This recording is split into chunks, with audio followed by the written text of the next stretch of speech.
team, the highest volume three-point shooting team in the league. Rice in the road blues, FIU in the home whites, and we're underway from Frisco in the Conference USA tournament. Great to have you here. John Little alongside Kyle Yeomans as Trejon Jacob initiates the offense.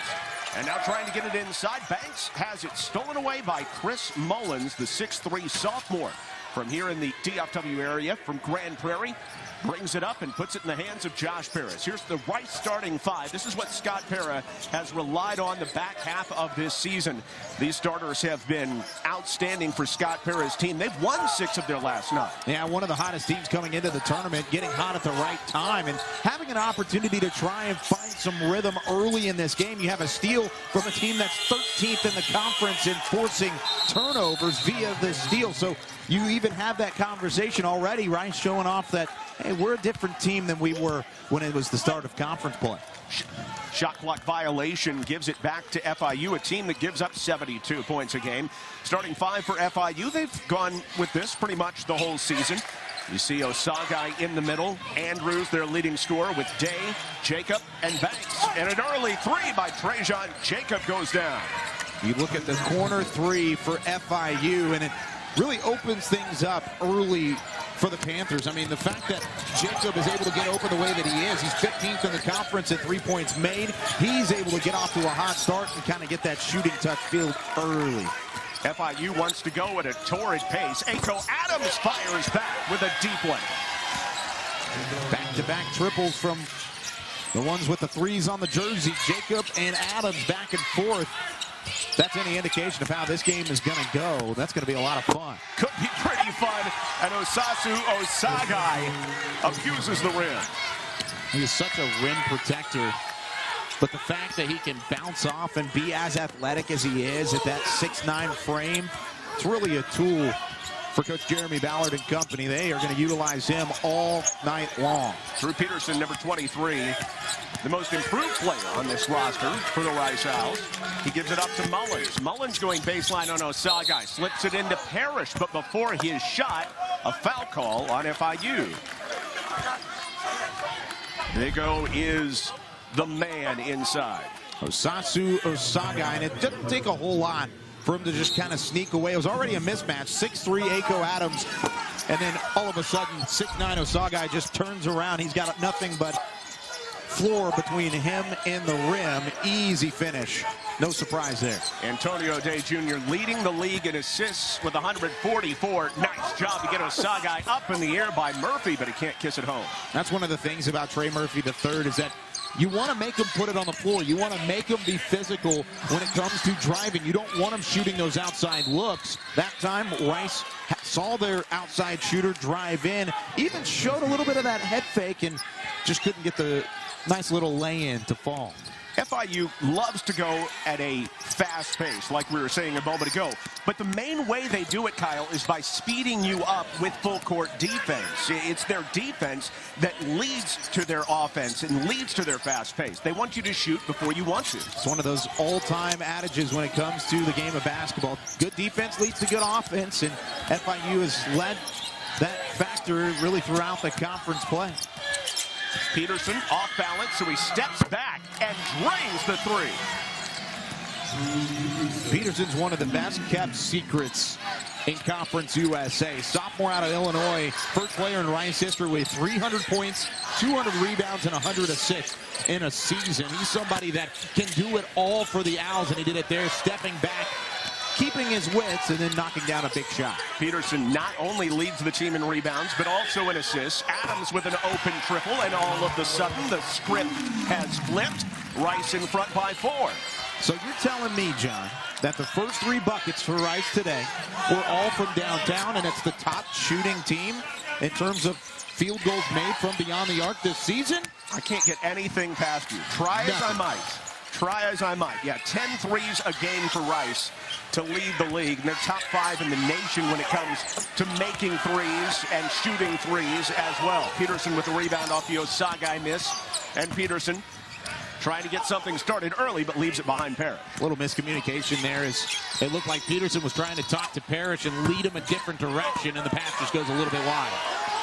Day misses on the run. Now here's Trey Murphy. We featured him right off the top. The 6'8" sophomore, still growing. He's only 19 years old coming into this season. Still learning his body, sizing up Osagai, but coming up empty. That's one of the things about Trey Murphy III that's so scary, is that he is so young. Out of Durham, North Carolina, somebody that's going to be a factor and a problem for the conference for years to come. Osagai going with the hook, but right there to tip it in, Devon Andrews. Andrews, second team all-conference honoree. We mentioned him in the open, and he's got one of the highest motors that you'll see throughout this tournament. There he is right there. Look at the contact, and he ends up getting called for the foul there, but just showing that he's not afraid to be a little bit physical, even in the backcourt. These two teams both hitting big shots. Rice with 3 threes so far. Last night, FIU, on the other hand, not playing very well here at the end of the season. No, not at all. They've lost 5 of their last 6 regular season matchups after making the cut for Pod 1, and then you turn around, but you look at, even with those 5 losses, 4 of the 5 have come within single digits, and 3 have been within 2 possessions. So it's not like they're getting blown out and playing terrible basketball. They just fell on the short end of a lot of close games down the stretch. Now, they did get blown out by the top-seeded North Texas Mean Green, but other than that, this is an FIU squad that has a lot of confidence going into the tournament. Robert Martin coming in off the bench, and he's a quick starter, averages 12 points a game, and make that 4 threes so far for Rice. A response? No, by Eric Lovett, but an offensive board, and Robert Martin steals it away.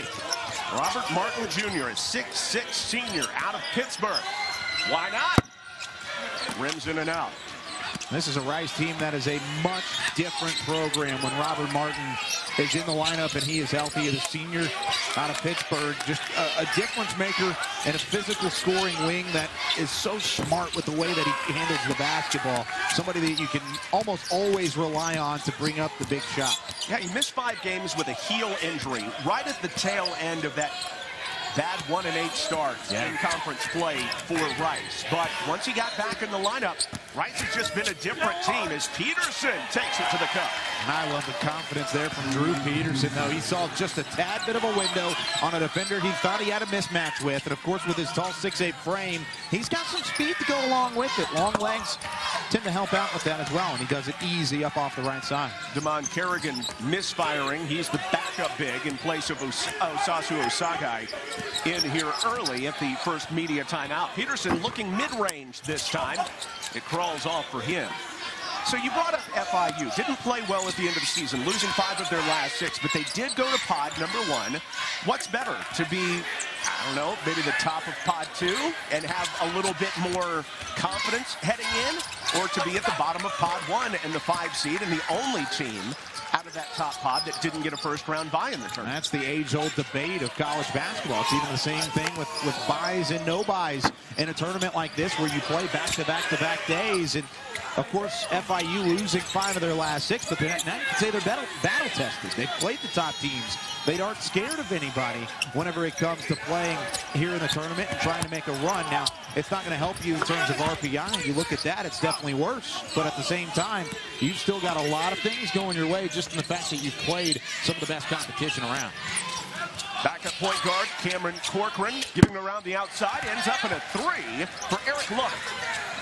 Lovett, a guy who likes to take the three-point shot. That was his 170th attempt from downtown. Say, how about quite a bit of a chunk of his shots coming from three-point land off the bench. And the corner is his spot. Peterson from the wing. And Devon Andrews comes out with the rebound. So FIU coming in, maybe confidence waning just a little bit, and especially something to prove against Rice, a team that they lost to on the road during the regular season. Rice, we'll tell you about that first matchup between those two programs when we come back. The Rice Owls by 4. This field has no markers, no plan, and then we will evaluate moving forward. And of course, Conference USA will put out any further updates once they make that evaluation. I'm John Littleback with Kyle Yeomans. Rice leading 14-10 as Antonio Day starts his drive, and he's cut off and fouled. Much like the first time these two teams met, Rice got the better of FIU 92-78 on a really good shooting night. Yeah, no doubt about it. And of course, you look at FIU, what's their strength? It's shot blocking. They're the top team in the nation in terms of 201 total blocks and 6.5 blocks per game this season. Rice, their strength is on the outside, shooting the basketball. They're not necessarily scared of going down low and seeing Osasu Osagai like he just ended up doing in the middle of the paint. But at the same time, Rice is a team that likes to shoot from the outside. Those shot blocking kind of mentality and shot blocking identity of FIU doesn't scare these Owls. They outscored them 42-30 in that first half en route to a 14-point win. It was an impressive night for the Owls. Osagai can guard 1 through 5. He doesn't mind switching on to a guard. Of course, Rice, all they put out there a lot of the time is guards. As Parrish, the former TCU Horned Frog, scoops to the hoop. Gotta love what Parrish brings to the table. Redshirt junior with a lot of experience, and then you have that on the other side as well. Eric Lovett splashing right back with his second 3 of the matchup. It is an up and down pace, an entertaining start to this first round matchup between Rice and FIU. Let's send it over to Taylor Verico. Thanks, John. Coach Ballard over here telling his team offensively, hey, let's make the simple play. Don't make it hard on yourself and take the contested 3. Let's go ahead and go for the layup. On defense, he says, do not help off the ball. That's exactly what Rice wants you to do. He says, no more threes, John. Yeah, thank you very much, Taylor. And it kind of goes the other way of what I was talking about in terms of these strengths not lining up between the two squads. FIU's not necessarily afraid of attacking inside because Rice's strength comes on the perimeter. And Josh Parrish comes up, or rather that's Ako Adams, comes up limping a little bit, and hopefully the senior will be okay. He is a key cog, 79 threes on the season, trying to walk off something leg related. You want him fully healthy. Of course, Rice in need of a tournament run. You can't rely on the postseason to come if you're the Rice Owls. And if you don't win the whole thing, you need every piece that you've got ready to go for the puzzle going forward. Mullins, nice job off the ball fake to hit one. He's an aggressive driver, so as soon as he picks up the basketball, puts his head down, FIU defensively has to back up. He saw that and pulled up in the middle of the mid-range. Freshman Quincy Oliveri loses it out to Mullins. The extra pass to Parrish, who's about the only guy on this Rice team, it seems like, who's not willing to pull the trigger from outside. Number one, it's not a guy you really have to cover on the edge. He's done it once this year, 0 for 1 from downtown. Notable. Mullins almost banks one home, and Antonio Day starts the break. Now, do you think that one shot was a half-court buzzer beater leading into halftime, or a desperation heave? I think it was, you know, probably an in-rhythm spot. Oliveri comes up with the steal, and Rice looking for numbers. Just fine with taking transition threes. They shot 35 threes the first time the two teams got together, made 14 of them. Martin misfires. Rice by 3. You see the three-point numbers. Both of these teams hoisting it with reckless abandon early on. A lot of contact there, but no call. Nice job by Day Jr. to save it. It ends up in a 2 for Osaga. Nice job by Antonio Day Jr. of sticking with that basketball. He was chest first into the floor, had to reach up with the right arm and tip it back to a teammate. But as soon as he did so, FIU had numbers and took advantage. Ako Adams, four-year player here at Rice, way off on that offering. And here's Day Jr. looking to distribute, leaves it in the legs, but look what I found, Day Jr. for 2. He's been in the right place in the right time last couple times. Of course, the leader in the conference in terms of assists per game, and he's second in steals. This is a guy who's the ultimate team player for FIU, and he brings a lot to the table. One of the best in drawing fouls at the same time. Mullins off the mark, and all of a sudden, Rice has gone cold. And that's what what happens with three-point shooting teams sometimes is Lovett misses in kind. You hear it so many times. You live by the three, you die by the three. If it's going down, then you have a great chance to win some ball games, but if not, you're in trouble. Great job by Antonio Day Jr. to take the charge. And FIU, after an early deficit, has come back to turn it around and lead by 1.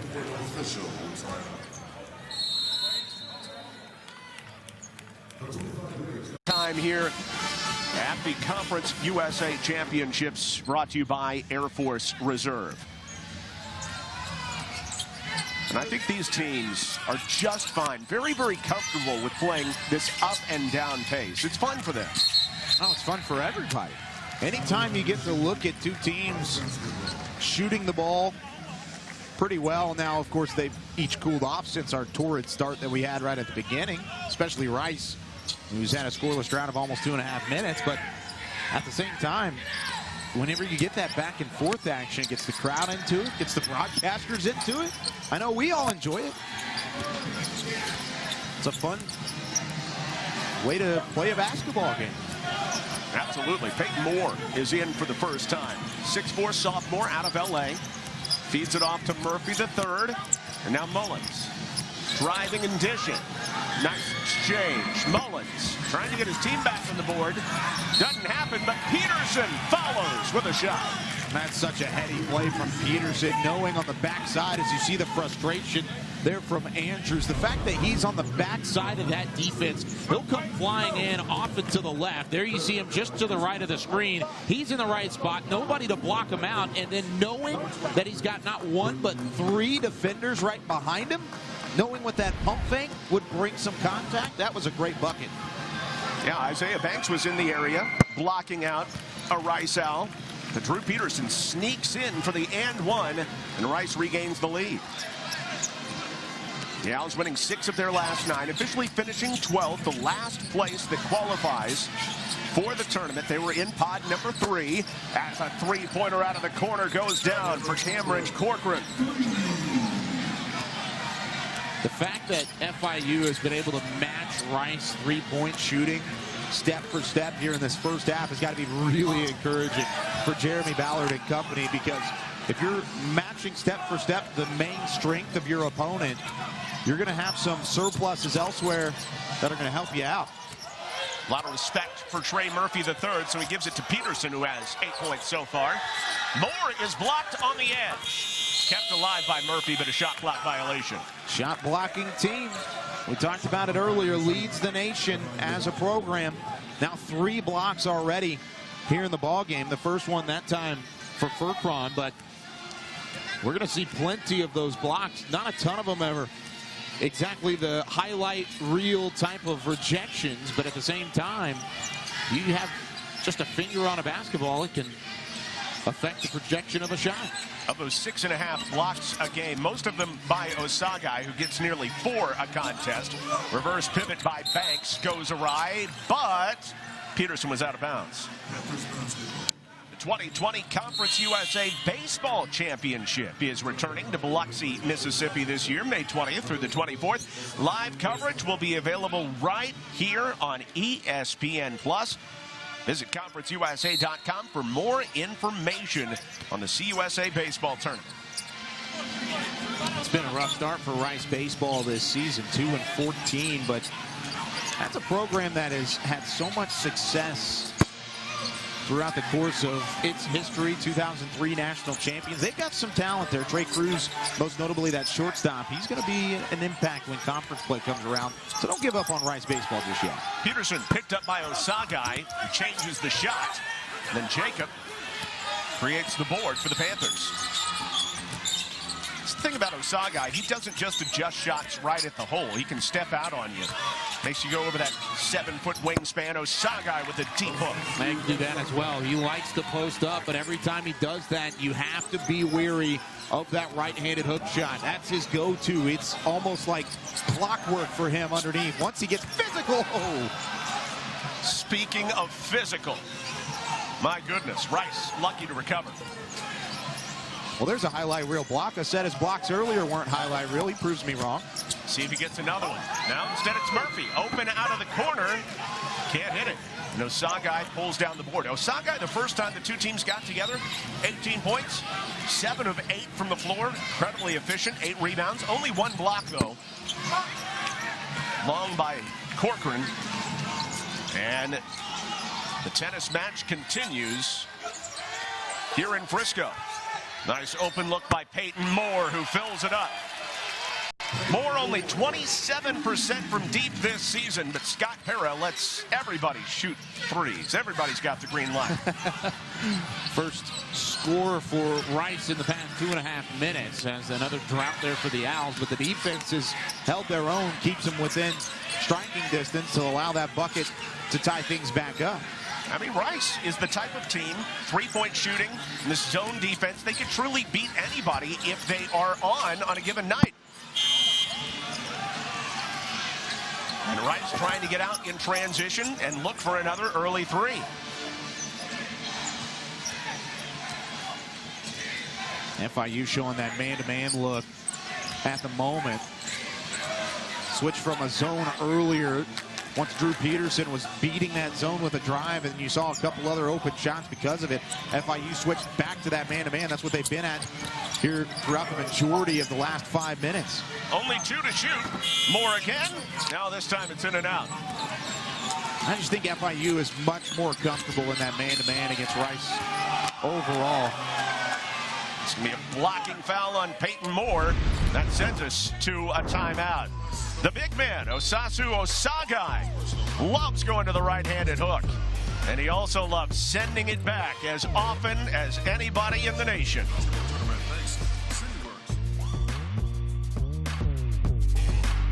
Ballard took over the program his junior year, saw something in him, and actually put him on scholarship. Now he's the leading shot blocker in the nation and absolutely dominating. Funny how things happen when someone doubts you, right, guys? Absolutely, and you saw right there, Rice doesn't have anybody that can guard him in the half court either, Kyle. No, not at all. That right hook, it's almost automatic. The fact that he's able to get so much separation and use so much length, he's got such a high release point off of that shot as well. There's no way you can really contest it. And the fact that he's got that down so quickly in such a short amount of time, only playing for the 4 years that he has, it's really remarkable. 2 ties, 5 lead changes so far. The foul by Trejon Jacob of FIU means there are 4 fouls aside. Still 2:42 left in the first half. Neither team may get to the bonus here in a quickly moving first half. Rice has been quick to try the threes. FIU trying a lot of triples and then getting a lot out of Osagai as well. Mullins doesn't pull the trigger right in front of the big man. That's a great look of exactly how much he affects offense. Somehow Robert Martin able to wait out Osagai and hit the shot. You have to just throw on the brakes and hope that he's not going to go over the top of you, because he's also so disciplined. He doesn't foul a whole lot underneath. Again, Osasu Osagai. That is a dozen points for Osagai. And FIU retakes the lead. Man, just look at what he's able to do. Yeah. They switch everything. They don't care who he guards. They feel like he can be effective whomever he's going up against. And that's one of the reasons why he's Conference USA Defensive Player of the Year, is because he doesn't just guard the post. He goes up top. Even right now, look at him on the perimeter, right up on top of Robert Martin, one of the best guards in the conference, and he's the one tabbed with defending him. Just trying to find an open three, it seems like, for Rice today. Peterson driving, and no shot blocker there. He lays it in. Oh, Peterson was wanting to stretch that out and find it with the flush. He was waiting for the dunk, but instead, good defense closing out for FIU, but an adjustment in midair is just too much, and Peterson with a nice little finger roll.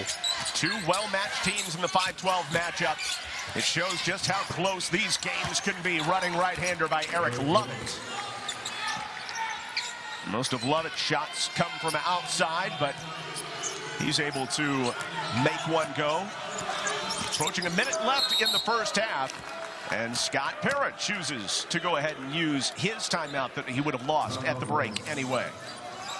Scott Para, the third-year head coach of the Rice Owls. Right here on the guys' side, it's been a great start, too. Well, I think that 8-9 matchup is so intriguing because those are two teams that were fighting for buys last season, and then Old Dominion's the defending tournament champion. Of course, they've had a little bit of a down year. The winner of that game takes on the top-seeded Mean Green of North Texas tomorrow afternoon. So there's a lot at stake in that 8-9 game between two teams I think you could really tab as sleepers in this tournament. Osagai affecting a shot.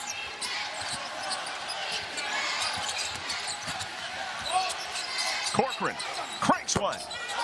Bottoms for Corcoran.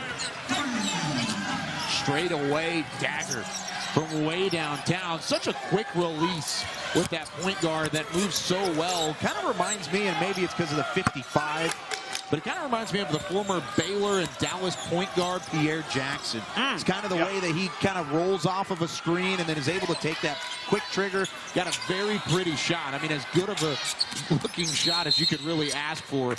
And he was able to drain that last shot. Good foul that Rice had to give. Let's take a look at Cameron Corcoran. Just look how quick his release is here.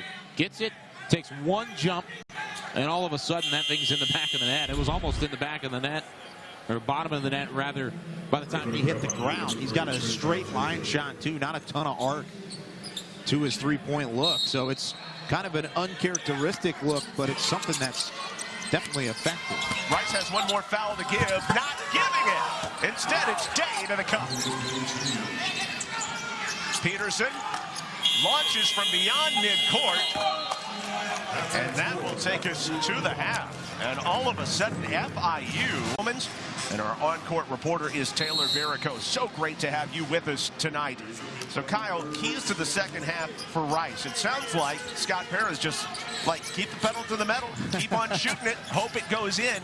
Is it deeper than that, though, for Rice? I think it has to be, especially with the physicality you've seen from Osasu Osagai.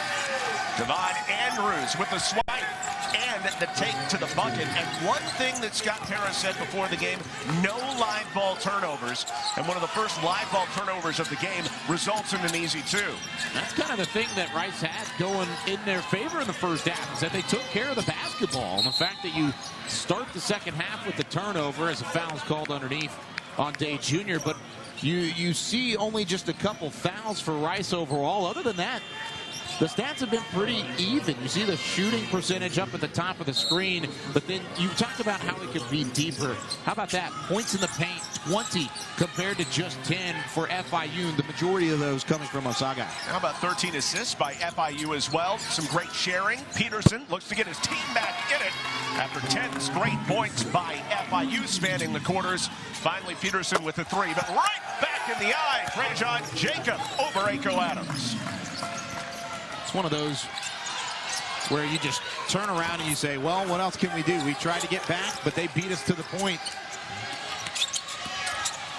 Looks like FIU is doing more to try to dictate how this game goes with their defense, getting out in passing lanes to start the second half. Their aggressiveness has really ramped up. Well, and you mentioned it earlier, this is an FIU team that likes to run a little bit. They like to dictate the pace of the game. And Rice is a team that likes to do the same thing. They like to play with a little bit of intensity, with a little bit of up-tempo. FIU said, hey, let's beat you at your own game. Coming out of the break, you see that up-tempo, you see the high motor, and that's just good coaching on Jeremy Ballard. I believe he's one of the smartest coaches that you'll see at this level in terms of just Division I collegiate basketball. A young coach, a young star in his second year. You talked about how he was a prodigy up underneath Shaka Smart during those Final Four and big-time runs for VCU before Shaka Smart took the job at Texas. He's got a lot of coaching tendencies that are going to get him further and further along with this FIU program. Rhythm three by Aiko Adams, his first since early in the game. He has 9 points. Well, if Rice is going to get back in this game, you got to have some of those shots fall. Finally able to do that. 2 quick threes here in this second half to get things underway after they had kind of gone dry a little bit. Osagai catches deep, dumps it off, reversal, doesn't go. Good opportunity for Trejon Jacob, but he could not convert. Meanwhile, Rice has 7 threes. They made 14 on 40% shooting from deep the first time the two teams matched up. Peterson bashes into Osagai. Call for the travel. I think one of the big things about Rice, you can't have hero ball when it comes to a high-volume shooting team. You got to have a little bit of misdirection. This time you'll see the drive and then the dish back outside, wide open look. You can't necessarily just work around the perimeter. You've got to find a way to draw in a defense, and especially after you have a couple of those drives go your way, FIU has to respect it. Opens up the outside. Dave floats one in off the glass. He has 6. FIU by 8 points. And you saw on that play as Josh Parrish drove inside. He was the bait. And Osasu Osagai went to him, meaning he couldn't cover anybody else on the play. ISO threes aren't going to win you games if you're Rice. You've got to have it off of assists. And Mullins knows he can't do it over Osagai, so Peterson now trying to operate the offense. Peterson inside. He has the bucket. I think Peterson driving inside didn't expect that to be was so wide open. He lost his man as Banks just kind of got lost in the shuffle, and then Peterson looked up and there was nothing but air between him and the rim. Live ball turnover for Rice. Ako Adams trying to further claw the Owls back into it. True positionless basketball for the Rice Owls. Mullins slips it. Trey Murphy finishes. Nice job by Mullins driving inside. He had the same problem that Peterson had. He didn't realize how wide open things were underneath, but then he looked up and saw Osagai lurking, waiting for a block, and realized Trey Murphy III was right on the backside of Osagai, and the big man just couldn't adjust in time. Back to a 4-point game. Meanwhile, first points for Murphy. Day Jr. on the drive and held inside the lane. Give it to Chris Mullins, his first foul of the game. You mentioned it being the first points for Trey Murphy III, somebody that averages almost 14 points per game, a starter for the majority of the season, barely comes off the floor. He only has that one basket, missed his first 4 shots, including 3 from beyond the arc. The fact that Rice is only down by 4 and he has 1 bucket might be a little encouraging for the final 16 and a half minutes of this one. Devon Andrews has Peterson up in the air, steps right through and scores. Devon Andrews, a natural-born scorer. Natural-born scorer is right. Playmaker, the intensity. He has that hesitation on the drive. We talked about baiting defenders for Rice. Well, he does that just with the head fake and showing exactly where the top of his body's going. When then he turns the other direction, throws on the brakes, and it's a 180, and the defense can't catch up. Peterson, who has 15, feeds it off to Mullins. Adams, who has 3 triples, only 5 to shoot. Skip pass, step back, Mullins can't buy it. And a leak out for Trejon Jacob, who attacks 1 on 3, can't hit. Good aggressive move that just would not fall over the front of that rim. They called a flop warning that time on Rice, as I believe it was Ako Adams trying to draw the foul, hit the ground a little bit early before the contact was made. A great no call from this officiating crew, and then turning around and saying, hey, let's not do that again or else it will be a foul. It will be a technical is what it'll be, as Mullins hits the leader. That's something they're really emphasizing this year. We've seen that. And this one goes out of bounds off of Rice. The Owls stand perplexed. But after the Panthers were throwing punches here early in the second half, the Owls have come back to make it a 4-point. You've got to make that extra effort to try to create separation. I don't think it was necessarily just patty cake through the first half or anything of that sort, but the physicality has had an uptick here in the second half. Now, both teams just like to shoot the basketball. They like to have that spacing, but you see that extra intensity. You see it ramped up a little bit, and with it just being a 4-point game, reality's going to start setting in right around that 10-minute mark. It's win or go home. You got to figure out a way to get this done, even if you're the 5 seed or the 12. Banks can't hit the lob, but Damon Kerrigan is right there to lay it back in. FIU back up by 6 points. FIU lost the only game between the two teams in the regular season. That was played at Tudor Fieldhouse in Houston, a 92-78 win for Rice, thanks to 14 threes in that game. Peterson crossing over, left it behind him, and finds Mullins. Only 6 to shoot again. Here's Murphy. Oh, a nice spin move and the finish past Damon Kerrigan. Now he's starting to find his rhythm. Talked about his 6 20-plus point games this season. The last one he had was March 1st. He had 16 points.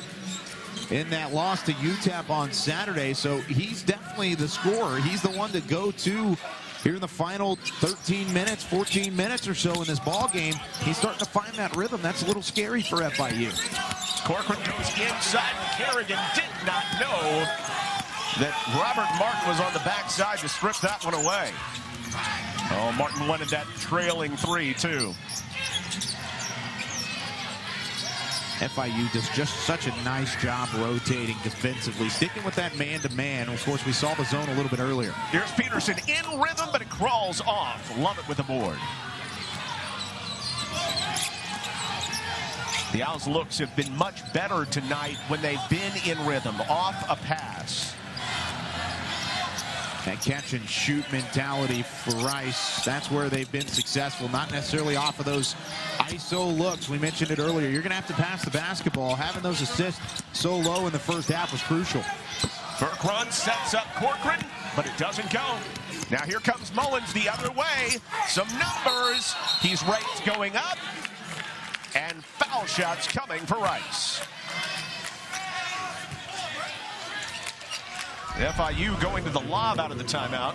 Man, the lob right up there, just out of reach for Isaiah Banks, but luckily you're able to get the putback there from Kerrigan. And then on the other end, there's the rhythm from Trey Murphy III, one of the top scorers in the conference, 13th in points per game. And he starts to find that little stutter step. If he can go back into that stutter step and utilize that spin move to create some separation and have a point-blank look on a night like tonight where his shooting isn't there, that's what he's going to have to get his points. Not a lot of free throws for either team in tonight's game. There just haven't been opportunities. In fact, this is the first two-shot foul for either team. That's crazy. Wow, look at that. FIU hasn't even shot one. Rice now 2 for 2. Now, of course, with the fouls toward the end of the game, that total is going to go up. But we talked about the lack of physicality in the first half. Even here in the second half, just 3 total fouls. It's crazy to think about. In today's day and age of college basketball, you're used to seeing a good amount of fouls before you hit the 10-minute mark. Rice making it a 2-point game. They had the lead for the first half of the first half. Antonio Day Jr., leading assist guy in the conference. Sends it out top to Corcoran.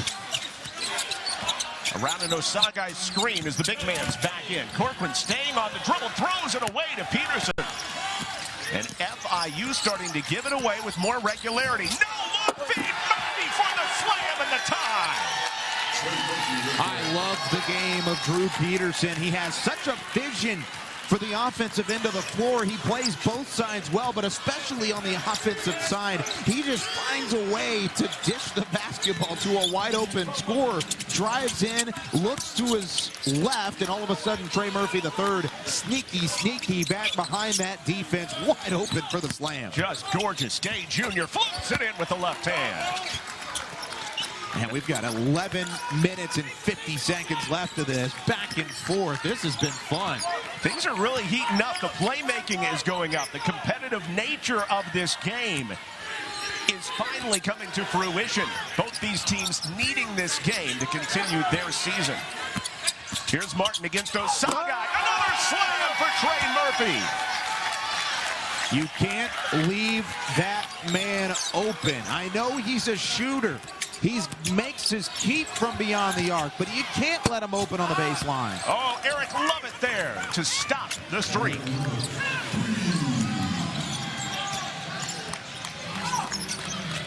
Rice making 4 of their last 5 from the field, and yet they still find themselves down by 3. That's how this game's gone. Lots of scoring in this one. Peterson calmly against Osagai, quickly puts it up, but in and out, couldn't keep it alive. Here comes Day Jr., always wants to push the pace. Euro step inside, finish. Oh, what a finish by Antonio Day Jr. That might have been the most athletic bucket of the night. Falling over almost horizontal with the hardwood, and he laid it up on that Euro step, and there's a block on the other end. Yeah, frustrated Murphy trying to go right into the breadbasket of Osasu Osagai. He won't do that again. Peterson hooked and fouled, trying to come around the corner. But Drew Peterson has been key in this Rice Owls comeback. This beautiful no-look feed tied it up. Since then, FIU has gone up by 5.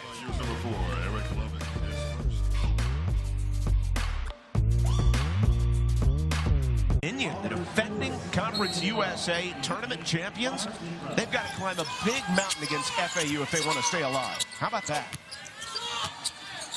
Couple powerful felines battling some owls across the curtain from each other. Now, I know Old Dominion's the Monarchs, but their logo is a lion. That's compared to the Panthers for FIU. That's not a stretch at all. No, right?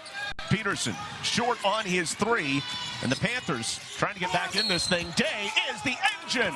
Can't make it go, but Day going to the line. Taylor Verico on the sideline. Thanks, John. Coach Ballard preaching in that last huddle. It's all about defense, all about transition defense. He said Rice is only scoring by the lack of our discipline. He said, let's make them execute, make them work, because right now we aren't doing that. John? Taylor, thank you so much.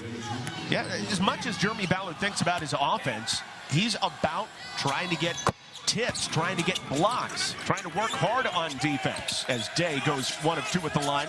The first free throws tossed in this game by the Panthers, who lead it by 6. You know, and I like what he's having to say in terms of the discipline defensively. Both of these teams were very disciplined whenever it came to that first half, and we saw the defense and the field goal percentages were so low, but really once these offenses started finding some rhythm, the defense had to lackadaisical a little bit and back off. Jacob and 1! Panthers so good off live ball turnovers, and FIU takes an 8-point lead. With a full head of steam, it doesn't matter when there's 3 jerseys right around him. Just takes it all the way to the cup with no hesitation. Love what Trejon Jacob brings to the table. Looks to run in transition, can pull up from deep. Sometimes you'll see him pull up in the middle of the key, in the middle of transition instead of taking it all the way to the hoop, but he knows exactly the scouting report against this Rice Owls team, and instead he takes it all the way.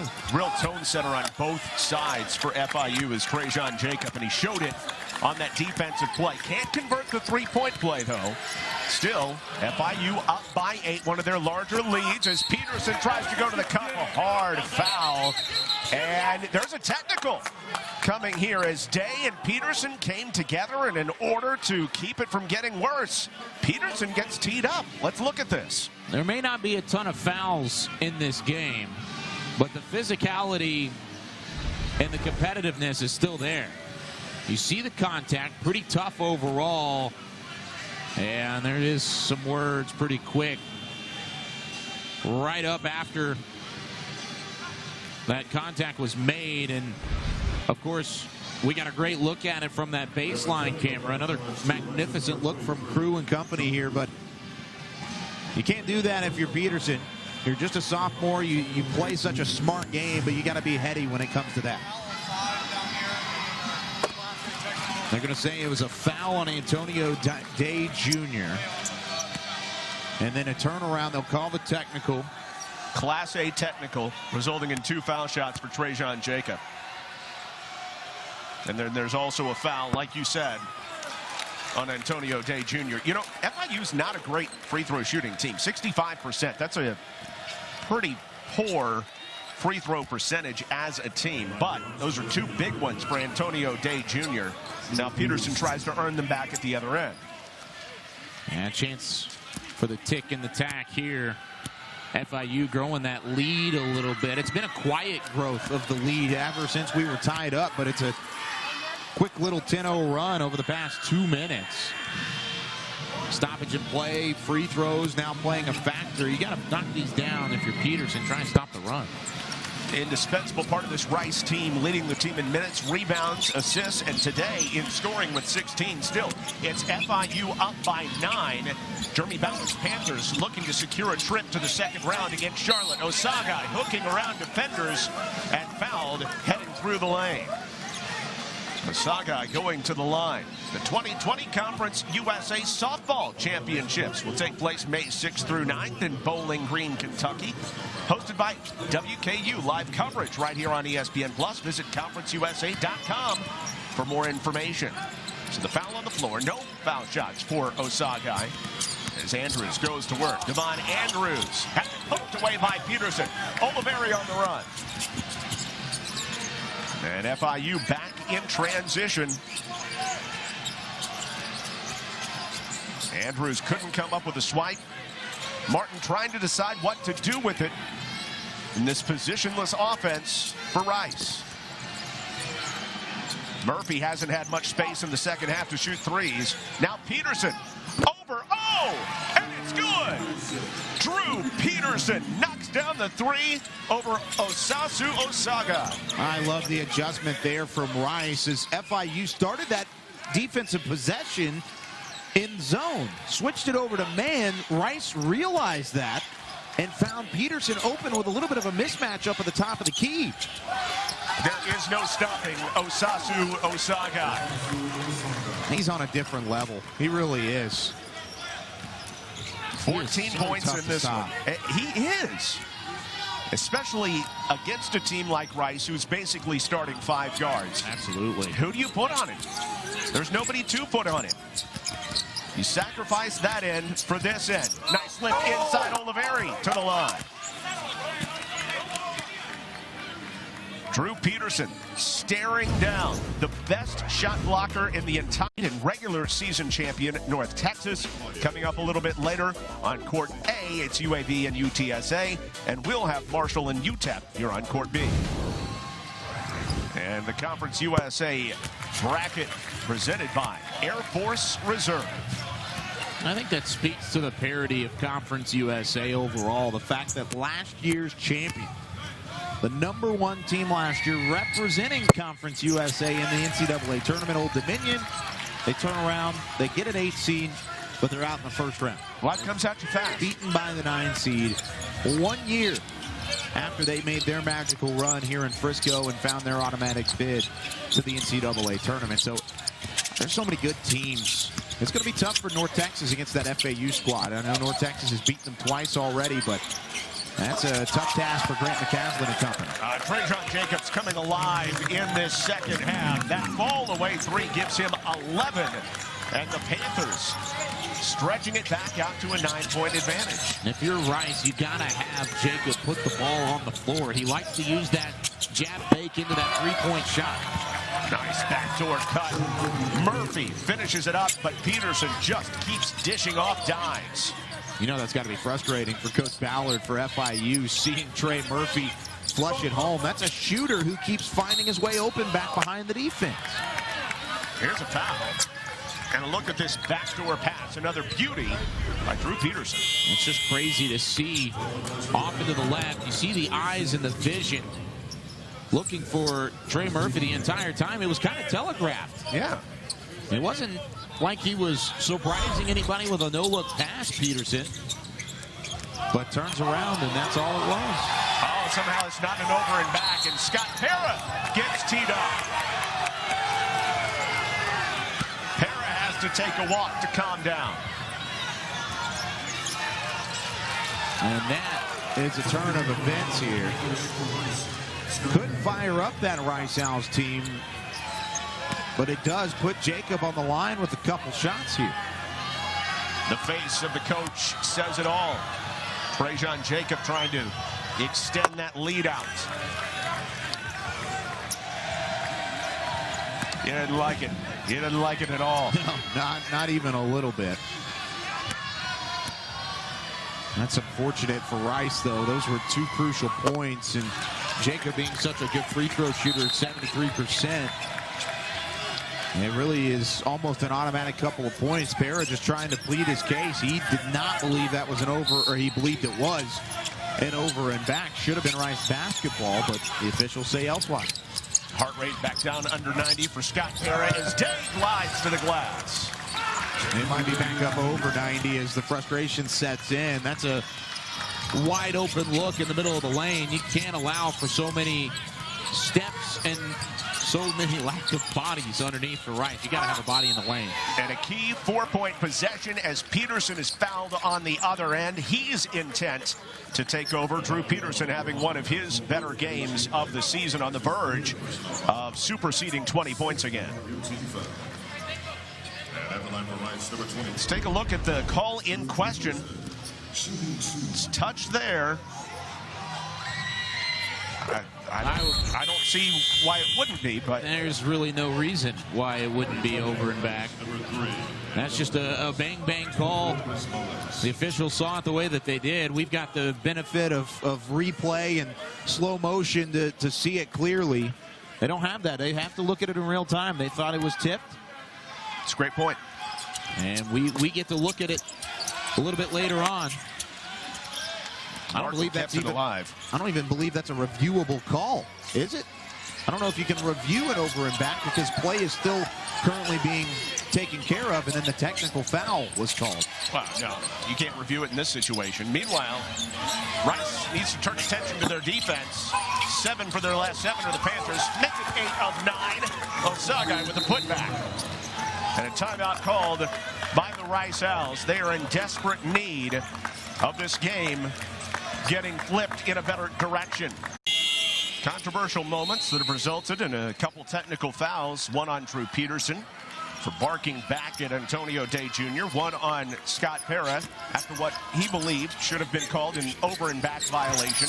On FIU, Mullins driving on Jacob, bumped, fouled. That's 7 fouls on FIU and a 1-and-1 coming up for Rice for the remainder of this game, at least the 1-and-1.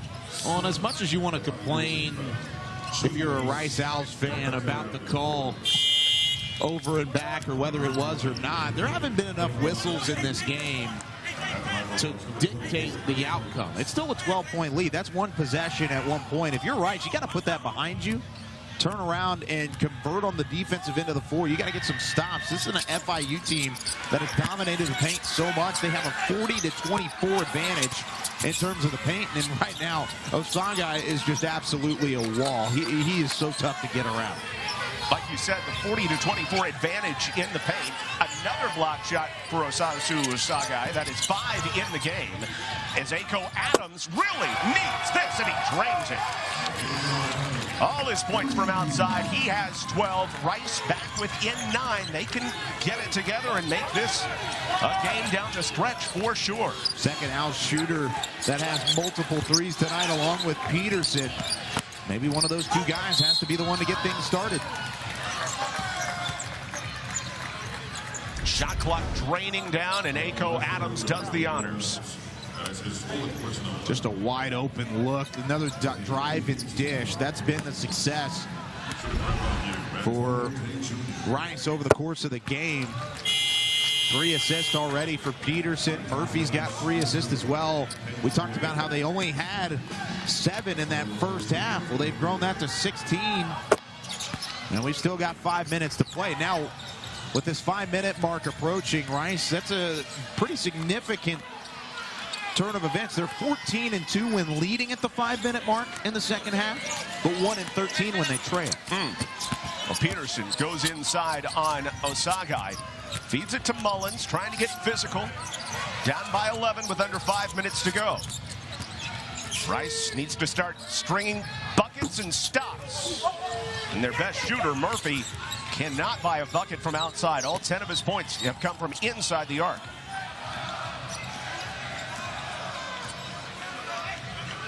And the Panthers, who have just been more efficient in the second half, thanks to Antonio Day Jr., who has 8 assists. See if they can continue to lean. Drive and dish. 3-pointer, no. Rebounds tipped out off of the Panthers. Conference USA is celebrating 25 years of excellence in athletics, academics, and community impact. And the conference is marking a quarter-century with the formation of Conference USA's Hall of Fame. To learn more about the inaugural class, visit conferenceusa.com. It's pretty cool to see all of those names going in this year. And there were so many names in the first 25 years of this league that they just had to, it's just a whole group on this first year, and there are plenty more to come. So many cool names when it comes to talking about some of the greats in Conference USA history. I mean, even basketball-wise, you look at Marshall, a team that we're going to see here in a couple moments here on Court B with Hassan Whiteside. I don't know if he's inducted into this group, but he's one that surely it's coming. A guy who has made such an impact at the NBA level and was a huge player for the Thundering Herd during his time in Huntington. So plenty of names and players still to be added to that illustrious group that finally we get to see a Conference USA Hall of Fame starting this year. Trey Murphy III hobbling that one off. Meanwhile, Rice has missed a couple of front ends of 1-and-1s that could have helped them in this effort to crawl back in. But instead, Devon Andrews gets a 1-and-1 the other way, and he makes good on the front end of it. And Andrews only a 61% foul shooter. Mentioned the struggles from the line for FIU this season. No such thing today, though. 9 of 11, only missed the 2. 1 in each half. Peterson determined. There's an armbar foul. Osagai finally whistled for his first foul of the game. That goes to what you mentioned earlier on, that somehow this big guy down low that everybody's trying to go after, he's always swatting shots, yet he never gets called for fouls. That's because he's so far away. Yeah, he's 6'9", which isn't the tallest basketball player you'll see on the hardwood, but he's so athletic and he's so quick, triggered when it comes to finding a way to block shots that he can back up a little bit and take that extra space to not be called for the foul. And finally there is a whistle.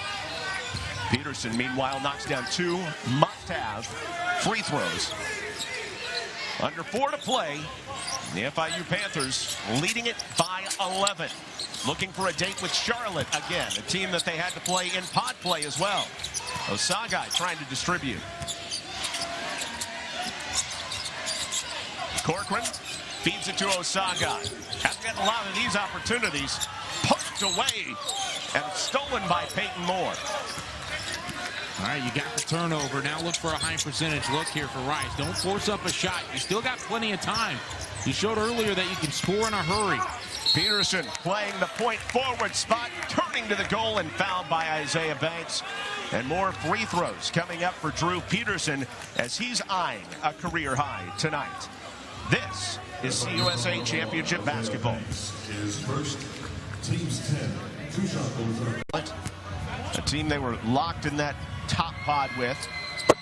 And FIU had lost 5 of their last 6, but one of those, the win during that time was against Charlotte. Yeah, and you talked about whether it was good or bad that you play those pod games against the top competition in the Conference USA. And it's, of course, still an experimental time in the pods. Of course, having the pod 1, pod 2, pod 3.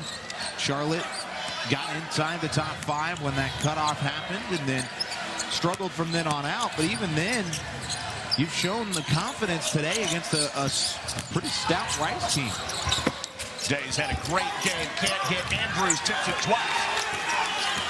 Nothing doing. It's a 9-point game and a giveaway. Robert Martin did not look at Chris Mullins before he passed him the ball. Yeah, and you see the frustration for Scott Parra just putting the hands on his head, and you can, like you said earlier, John, the coach's face tells all, and he's seen some better days for his Rice Owls, and looks like we may have some more fouls called in the back court. And it will extend field goal-ish streak for FIU here. They haven't had a field goal in the last 3 minutes. Rice in the last 2:45 had a lot of free throws after none early on. But clairvoyantly, you said, hey, just wait for the end of this game as Antonio Day Jr. misses on the front end. But Day has been a huge engine in this FIU lead with 15 points plus the 8 assists. This would be a perfect possession for Rice if Day Jr. would have missed both free throws. Now he does hit the 1, but no time went off the clock before that foul was called, and then one of 2 of those guys, they'll be returning. Now Osasu Osagai in his final season with FIU. We'll see what his post-collegiate basketball years have in store for him in terms of playing the game. And talked about earlier, Taylor mentioned it, saying that he started playing once he got to college. We'll see how his professional ranks may go. 10-point lead for FIU, 2.5 to play. It's do or die time as Mullins drives in. Goes to the line for 2 off the Devon Andrews foul. He didn't have to do it this time, but one of Mullins' go-tos is utilizing the shot fake and drawing contact on the drive in the middle of the paint. He'll pull up with the shot fake, little head fake, and then he'll drive in very aggressively and draw the contact. This time he goes straight line, trying to get to the hoop, and if you foul me, you foul me. If you don't, I've got an open look, and the foul was called. 2 quick free throws. Mullins, a player that really produced as a freshman, 12 points a game. Part of the CUSA all-freshman team. His numbers have taken a little step back here in his sophomore campaign. It's certainly a guy that has a bright future under Scott Parra, part of this young lineup. They do have a couple seniors in Aiko Adams and Robert Martin that play huge roles that will step away from the program after completing their eligibility. The closest Rice has been since the 6:51 mark. An 8-point game. And the Owls really have to have stops now. But Antonio Day Jr. has done a great job of keeping them off balance. Leaning into the lane. A 10-point lead again. Kept them all off balance, and it seemed like he was just waiting for an opportunity to strike. Finally found a window. Nice good look for Peterson. Can't buy it. Martin with the offensive rebound. May have been blocked by Osagai again. Here's a leak out. A lob. Jacob just has to collect it. And that's as good as it done. The Panthers by a dozen. Just the lob to get it over a defender. Not necessarily looking for that alley-oop. Big 3 for Trey Murphy III to make it a 9-point game again with 1:34 to play. And all of a sudden, you're cooking with gas. Get that stop though. The trap doesn't work. Andrews across midcourt. How fast does the foul come? And there it is. Andrews not a great foul shooter at 61%. So Scott Parra says attack him. Just try to extend this game as long as you possibly can and keep a guy's career alive like Robert Martin. And that's unfortunate for Martin, just having to battle through some of the injuries. One of an elusive company to make 100 career three-pointers in Rice program history. Such a versatile player. Rebounding, physical, able to post up, even has basically just a big guard. He's listed at forward, but he plays a lot of the guard role in this Rice offense. Like you mentioned earlier, it's kind of an uncharacteristic offense in terms of the look that they see, but seeing his career come to a close. Yeah, you think about it, as Andrews misses both free throws, by the way. The door might be open and cracked for Rice here as Peterson looks to keep it away from the defense, but a live ball turnover. Here's Jacob. This time he's able to slam it, and that might put it on ice. Oliveri can't secure it. Murphy with the quick trigger. A little bit strong and off to the right. Devon Andrews pulls it down and gives it to his trusty sophomore point guard, Antonio Day Jr. Take another look at what could be the dagger. Peterson with the ball up at the top of the key, just got it tipped away. A headsy play from Devin Andrews, tipped it out of the reach of Peterson, and a nice job by Jacob taking advantage of it and then flushing it home at the other end, having the presence of mind to get quickly up to the hoop. Didn't have a ton of time because Peterson was trailing on the defensive side, but he was able to put it down and, like you said, might have put it on ice and made this lead insurmountable. How big has Antonio Day Jr. been in the second half as Andrews blocks the 3 of Adams? Free throws coming for Trejon Jacob. But Antonio Day Jr., what a game he's had. 20 points in the contest. 16 of them have come in this decisive second half. And he really has been. I've said it several times. He has been the engine. He has been the thing that's made it go in the second half for FIU. Well, and you talk about the 20 points, but he did it so efficiently. 7 of 9 shooting, 6 of 8 from the free throw line. He's had just as many misses from the charity stripe as he's had in the field over the course of the game. Not to mention the 8 assists that he's put up. He's done a lot of this with 4 fouls, too, so even having to be careful, he's still playing defense. He's contributing in almost every category, and he's making those around him better, and that's what you can ask for. Murphy has 5 times as many dunks in this game as he has 3-pointers. 6'1" with 20 points and 8 dimes as well, just 1 point shy of a career high. It's in control for FIU as Trejon Jacob is fouled. And so the date with Charlotte looms. The first time around against Charlotte, and FIU played at Charlotte twice this season, back on January 25th, an uncharacteristic 75-49 loss for FIU. So they lose by 26, Kyle, the first time around, and then they win it by 15 the next time around against the same team.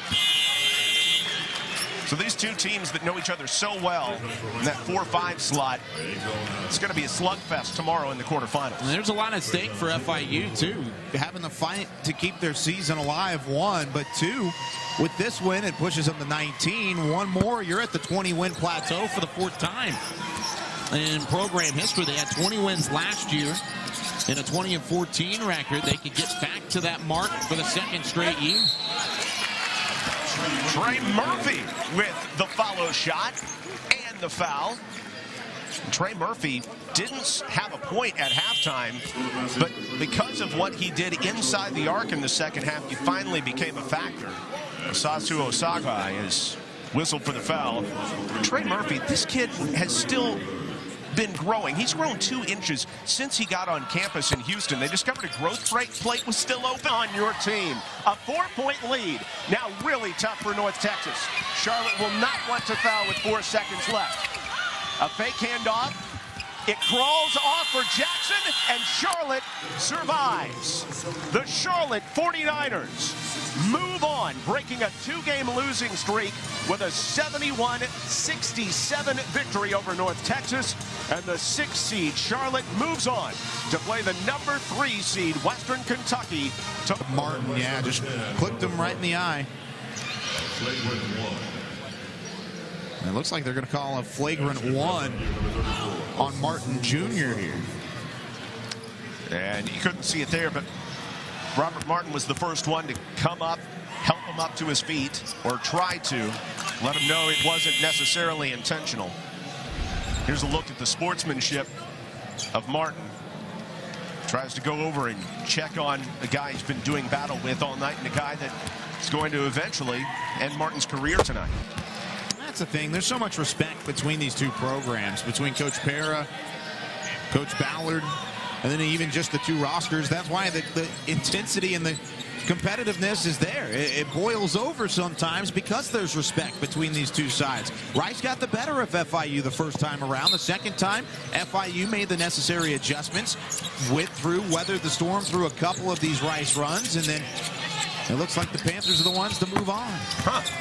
Rice was trying to take a foul. They tried to foul Osagai twice. Finally, Jacob was the one that was fouled. So Jacob to the line. That basket does not count. What do you think was the biggest difference in this second half? Why was FIU able to take control and really keep Rice at bay and 8 points or greater for most of the second half? I think they dictated the pace, John. I really do. The fact that they ran it so quickly in the first half with Rice. Rice is a team that likes to maybe even set up in the half court every now and again. Yeah, they want to run and they want to go for the 3 in transition, but FIU said, we're going to beat you at your own game. We're going to run quicker. We're going to get to the ball faster. We're going to cut into these passing lanes, and we're going to take high-volume shots. And not only did they take high-volume shots, but high-percentage looks as well. 53% field goal percentage over the course of the game. That's really impressive for FIU to have up over 50%, as you see Aiko Adams embracing Scott Para, and a guy who was here for the transition between Para and the prior coaching staff, and Adams playing his last minutes in a Rice Owls uniform. It's tough for guys like that. And every single team has guys like that on it. And that's what makes tournament time and March, it can be the most special time of the year. As Tim Harrison, a senior, gets on the scoreboard. Great to see that. It can make it a special time of year. It can make it a heartbreaking time of year. And tonight, it was heartbreak for the Rice Owls. But for FIU, it was revenge. And the 5 seed holds